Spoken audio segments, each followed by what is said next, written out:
Welcome to this very special edition of the KJ Masterclass Live, the show which ensures that you profit from your time spent here with experts, either through their industry insights, information, or simply learning from them. And today we have with us Melissa Schulz. She is a parenting coach, behavior analyst with over 22 years of experience supporting families of strong-willed, sensitive, and neurodiverse kids. So we learn from her how to move from chaos to calm by understanding the real causes behind behavior, why a parent's own mindset and regulation are as important as any tactic, and practical ways to break cycles of yelling and guilt.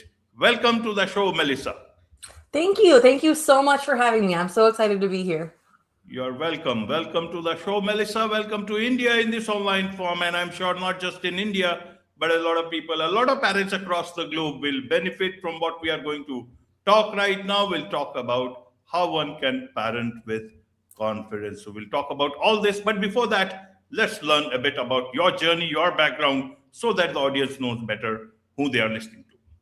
Sure. Yes. Well, I work as a parenting coach. I have spent the last 22 years working with kids with severe behaviors in schools, in homes, in group homes, residential facilities where they've had to be taken out of their homes because of the aggressive behaviors. And that really led me to just see kind of everything that's out there and what works and what doesn't. And then I have my own 3 kids now, and 2 of my kids are neurodiverse. And that term usually it kind of covers a lot of different disorders that describe how when people just process their environment differently than like typical people. And I always have to do air quotes around typical because I think we're all special. But things like autism or ADHD fall under that neurodiverse umbrella. And so then in my own parenting journey, I was really just able to see how much support parents are lacking. So people are giving them tons of things to do, often contradictory. It is definitely the information overload, but they try the things and it doesn't work for their specific kids. And then parents just get so overwhelmed and exhausted, and they don't have support with that piece. So my work really blends the behavior science with the support that parents really need to be able to be consistent with how they should be responding to the challenging behaviors. Absolutely, Melissa. So let's understand, what is it that you are trying to say to all the parents there? What is it with what you are doing, also with what you have achieved? You are the best parenting coach in the United States for 2025 by Evergreen Award. So somebody who knows about these things. You have also got your, signature programs also from where people can learn. That is what I said, with what you are saying and what you are doing. Help us understand, how should one understand about all that you want to say? My main message is really just like parents that are their kids' behavior, that are feeling very overwhelmed, that they feel like they've read the books and they've tried the things and they listen to the podcasts, and there's still a disconnect. There's still a lot of behavior problems. The parents have no idea why it's happening and nothing works. Like, that's where I come in. Like, my superpower is helping parents get to the root cause of why their kids are doing that. And it's not the parents' fault. It's not the kids' fault. Everyone's trying their best. But I like to bring a lot more curiosity and understanding to each unique situation. So that way we can actually solve like the root cause and help the parent really understand their child. When we understand our kids, we don't get so frustrated. We feel much more calm inside. And then we feel confident that we know exactly what to do to help them. Absolutely, Melissa. So let's understand it from both sides. Challenging behavior that you call from the kids.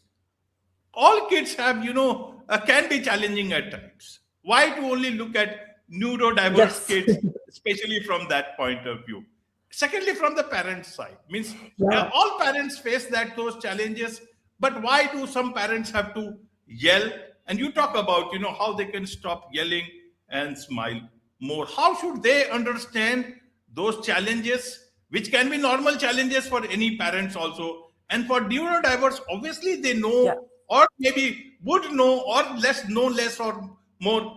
They would also know that these kids have their own way of looking at things. Help us understand from that perspective so that, people know it better from all aspects. Yeah. So I help any parent with any challenging behavior. Why I kind of pull out those groups, the strong-willed kids, the very sensitive kids, the neurodiverse kids, is those kids do tend to have much bigger emotions and much bigger behaviors. So when parents describe their kid as really strong-willed, they're usually like that's just a personality type that a lot of the typical parenting strategies don't work for. Our sensitive kids, our neurodiverse kids, they all just need a much more unique approach. When you Google things, maybe the Googling for how to get your kids to listen works for like a more typical kid, but you're going to find that really doesn't work for your strong-willed kid. So that's why I kind of focus on those areas, because those are the personality types or just the way their brain processes information that really needs a unique approach. And this is usually where all the typical parenting advice falls flat. Absolutely. So you talk about, biggest misconceptions parents have about behavior problems. Now, Mhm. why is it so? Why is it misconception when they also understand their kids? Yeah, I think some of the biggest misconceptions that parents have is if their child does have some big behaviors and they don't know what to do, that there's something really wrong with them as parents, or that it's their fault, or they might think that their child is doing it on purpose, because sometimes their child can stay calm and other times their child can't. So they almost feel like the child just should be able to stay calm. And that's one of the biggest misconceptions that leads to so much pain and suffering and misunderstanding and disconnection between the parent and the child. And so when I come in, I really want to help parents understand exactly why their kid is doing whatever crazy thing their kid is doing. I want them to be like, oh yeah, this is why that's happening, and this is exactly what I do. And that changes everything. But so many parents just feel like it's their fault, and they carry a ton of guilt and shame over their behaviors. And they feel like somehow they should know the right response, even though they're only been a parent for this kid. They don't have all the education and experience, but they feel like they should know how to do it on their own. And that can be so isolating. Absolutely. So how do you suggest parents actually understand the root cause of those behaviors of their kids? Some parents will be obviously be able to become your client, but not everyone across the world will know about will be directly Yeah. connecting with you. But they can certainly learn from this episode, many other episodes, other places where you have talked about. So tell us here, how can any parent get to the root cause of their kids' behaviors? Yeah, so I have a 5-step process that I share with my clients, but also in free webinars and on my email list. So it's called Guide. And what it's about is really helping guide your child's behavior, because we know we can't anyone that has a strong-willed kid knows they can't make their kid do anything. You can't make them eat or make them poop or make them put their shoes on. It's really about guiding your child into those appropriate behaviors. And so the first step of that is we pick one behavior and we start tracking it. We start writing down what happens before, what happens after. How do I usually respond? Without judgment, just more with curiosity, we start noticing what's going on with the behavior. Even just that step can bring so many insights, because parents, usually we're just going from one crisis to another crisis to another crisis, and we don't stop and look for the patterns. And then once we have seen some patterns, we move on to figuring out what the next one is, really understanding our own triggers. Usually those behaviors are very upsetting to the parent, and it triggers big emotional reactions from us, which makes it very hard to stay calm. So the next one is really finding out why the behavior bothers us and releasing those triggers. So that way, even if the kid does it, you can stay calm inside, genuinely calm. Once we're no longer triggered by the behavior, then we dig into understanding why the child's doing that. And there's different reasons for your child. So I'll walk parents through really understanding, okay, what happens, after the behavior? Is it maybe they didn't have your attention and now they, hit their sibling, and now of course you're going to go over there and they get a lot of attention? That could be part of the why. So there's a lot of different reasons. Once we know why, now we can start teaching our kids better skills. If they are doing a lot of things to get attention, now we can just teach our kid how to get more attention from us appropriately. And then the last step is, what do I actually do after that problem behavior happened? How do I have a consequence or discipline if they do hit their sibling? And so we walk all through all of that to create a custom plan for each child. Absolutely, Melissa. So from the parents' point of view, they know that, they have to keep calm. That is their child, whatever behavior it is. Yes. They also want to understand the problem, but it leads to yelling. Yes. Why does it happen in spite of all the attempts to keep that calm at that point in time? Help us understand how can that, that yelling not happen? How does the child view this yelling? What is it, that situation at that point in time? What is it that can cool down tempers and bring things to the normal level where both can communicate as parents and as children? Yes. So I keep calm. We all know we're supposed to stay calm, but I feel like that's some of the most unhelpful parenting advice, because we know that we should, but we don't know how. How do I keep my body calm in that moment when I can feel, my whole body tighten and the anger rising?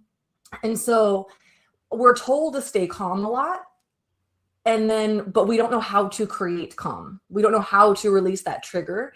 And then we just end up in the cycle of shame where we swear we won't yell, and we don't yell for the first 2, 3, 10 times.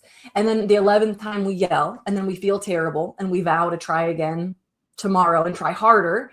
But that's not how calm works. So what I help parents do is really understand why this behavior is making you so upset. Why does it create such big feelings in you? How can we think about it a little bit differently? How can we understand the behavior more? Because if you know, oh my gosh, my child isn't hitting because they're bad. My child is hitting because they feel so overwhelmed and out of control and they don't know what else to do. Like you're not going to feel as angry. You're going to feel more like compassion towards your child. And when you know how to respond, you don't feel as panicked, like I have to make it stop. And so really understanding why your kid's doing it and why it's so upsetting for you can help release some of that anger and frustration. Absolutely. Absolutely, Melissa. So when do you come into the picture? Is it before, the parents realize that there is a problem, but they just hold on and think till it becomes a bit difficult? What is the right time for an expert like you to come into the picture? Yeah, such a good question. I think anytime a parent is overwhelmed and stressed out by their child's behavior, they're finding themselves yelling, they don't know why their kid's doing that, that's the time to contact me. Often parents will wait. They keep waiting and waiting. They hope their child will grow out of it, or they hope somehow what they're doing will start, like their child might grow into their parenting strategy, and that doesn't work. And so often people start noticing this disconnect in these behaviors around ages 2 or 3. And then they hope their kid's going to grow, when they're 4, when they're 5, when they start school, they hope their child will grow out of it. But these kids don't really grow, you don't grow out of your personality. You don't grow out of the way your brain processes the world. And so it's never too late. I work with parents with kids 17, 18, but it's much easier if we catch it earlier when they first notice those signs of disconnect, because now we don't have so many years of bad habits to undo. We can just start, with a fresh slate and really get in there, understand it, and teach the child the skills that they're missing so they can be so much more successful for the rest of their childhood. Absolutely. So in a nutshell, what would you want to tell parents about the parenting for, this neurodiverse kids and challenging kids? Yes, I just want you to know, if you are listening to this and this describes you and your kids, that you are not a bad parent. You are trying your very best, and you're not alone. I talk to parents just like you every single day, and every parent feels like they're the only one, but you're not. And I have personal experience with this in my own home, raising my own kids, and 22 years of professional experience. So I do have a free e-guide I would love to offer your audience. It's how to get kids to listen. It's some of my favorite 3 strategies that work for all of these kids, and they can get that for free on my website. And so I would love any parents that are resonating with what I'm saying or are kind of seeing their own kids and their own parenting and what I'm saying, I would love to get that free guide to them. Absolutely. And the things that you do, you have, if I understand, one-to-one coaching as well as the, group program, Confidently Momming Together. That's right. Is it only in person, or are these also for, online people who can connect from other places? Why I ask this is it's a global world now. People want to take help from the best, which is available anywhere. Yes, I do all of my work on Zoom. So I work with people all over. I'm based in the States, so I work with people all over the US, but I also have some international clients as well. So anywhere, you just I meet you from my house to your house. That makes it easy. Absolutely. So a lot of people who would want to connect with you and take your help and understand things from you, what is the best way for them to do so, Melissa? Yeah, the best way would be to go to my website and get that free guide that gets you on my email list. And I do different events pretty much every month that offer more resources. So I would love to get your audience on my email list. But also I'm on Facebook and Instagram at Confidently Mommin', and they can check me out and connect with me there as well. Wonderful. With this, it's a wrap on this very special edition of the KJ Masterclass Live. Thank you so much indeed for joining us. Thank you so much for having me.